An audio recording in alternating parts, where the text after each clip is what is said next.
2 spoon போதும் உங்க பிரச்சனைகளை கட்டுப்படுத்த. லயன் டேட் சிரப், தினமும் 2 spoon Lion date syrup. Lion date syrup. அனைவருக்கும் இதயத்தின் பொங்கல் நல்வாழ்த்துக்கள். பொங்கலோ பொங்கல்.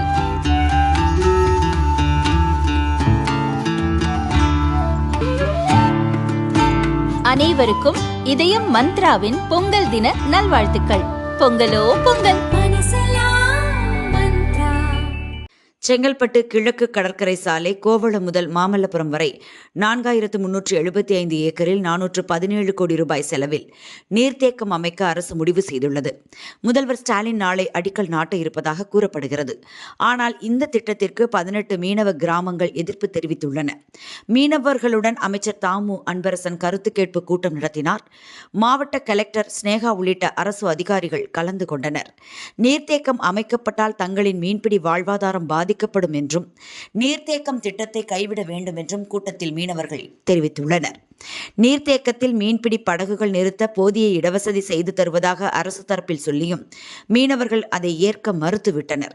தங்கள் வாழ்வாதாரத்தை காக்க போராடும் நிலைமையை அரசு ஏற்படுத்துவதாக மீனவர்கள் கூறினர்.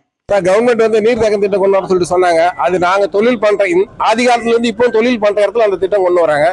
அந்த திட்டம் வந்து எங்களுடைய கிட்டத்தட்ட ஒரு 18 கடற்கரை கிராமம், உள்நாட்டு கிராமம் ஒரு 5 கிராமம், இது அனைத்து மீனவர்களுடைய வாழ்வாதாரம் அங்கதான் தொழில் செய்யற இடம், தொழில் பண்ணிக்கிற இடத்துல இப்ப அந்த திட்டம் கொண்டு வரதான் கொண்டு வந்து காட்டுறாங்க, படம் காட்டுறாங்க. இப்ப வறண்டு காட்டுறாங்க. ஆனா இப்ப போய் பாத்தீங்கன்னா தண்ணி நிக்குது. நீங்க கூட எல்லாரும் ரிப்போர்ட் போய் பார்க்கலாம். இப்ப அங்க நல்லதான் கட்டிடுறோம். அந்த இடத்துல வல்ல திட்டம் கொண்டு வரும்போது நாங்க திட்டத்தை வேண்டாம்னு சொல்றோம். ஒட்டுமொத்த கிராமமே சேர்ந்து அந்த திட்டத்தால எங்களுடைய பெரிய இழப்பு, வாழ்வாதாரம் சுத்தமா அழிஞ்சிடும். மீனவர் சமுதாயமே சுத்தமா இல்லாத போயிடும் சொல்லிட்டு இந்த எதிர்ப்பு தெரிவிச்சிருக்கிறோம். அவங்க கிட்ட அவங்க பரிசீலனை செய்யறோம்னு சொல்லிக்கிறாங்க. சார் முதல்ல தொடங்கி வச்சா நாங்க இது எதிர்ப்பு சார். இது எப்படி சார் தொடங்கி வச்சா எப்படி சார்? இது இவ்வளவு கிராம வாழ்வாதாரம் பாதிக்கப்படுது, எல்லாரும் அழிஞ்சிட்டு போறோம். முதல்ல தொடங்கி வச்சா எப்படி சார் இது நியாயம்? இது இப்ப நாங்க இப்ப எதுக்கு கூப்பிட்டு பேசலாம்ப்பா? இப்பதான் நாளைக்கு தொடங்குறது, இன்னைக்கு கூப்பிட்டு எங்களை கருத்து கேட்கறாங்க. எந்த விதத்துல நியாயம் இது? அடுத்த கட்ட நடவடிக்கை நாங்க எடுக்க வேண்டியதான். இப்ப நாங்க மனு கொடுத்துருக்கிறோம் சார், முறையே மனு கொடுத்துருக்கிறோம். அடுத்த கட்டம் அவங்க பண்ணும்போது நாங்க என்ன பண்ணுவோம்? நாங்களும் எங்களால் அழுவதான் முடியும், போராட்டங்கள் பண்ணதான் முடியும். வேற என்ன செய்ய முடியும்? அவங்க தான் எங்களை நிர்பந்தப்படுத்துவாங்க போராட்டத்துக்கெல்லாம். என்னென்ன பாதிப்பு ஏற்படும்? மெயினா தொழில் வாழ்வாதாரம் சார். பொழைப்பே கிடையாது, சாப்பாடு கிடையாது.